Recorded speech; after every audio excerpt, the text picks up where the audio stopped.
Siamo sempre qua del tennis Ternos, forse ancora per poco, non ce ne frega, però troveremo una soluzione.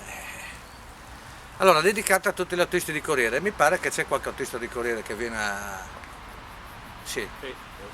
Allora, corriera di anziani, a un certo punto vanno, prendono questa corriera, questo autista, vanno a fare un giro, non so, mettiamo a Castelmonte, no? Pellegrinaggio di anziani, e l'autista che guida. Mentre sono in zona Remanzacco, così, arriva un vecchietto, li batte sulla schiena all'autista e fa Ciao, peccato. e dà una sgranfe di noccioline. Beh, grazie, dice, mangia le noccioline. Arriva vicino Cividale, arriva, no, così arriva Cividale che il caltone, mi dici? Ciao, peccato. Grazie.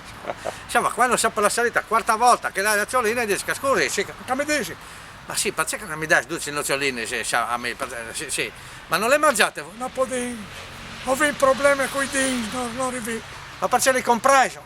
Perché ci piace tanto la cioccolata che hanno intorno.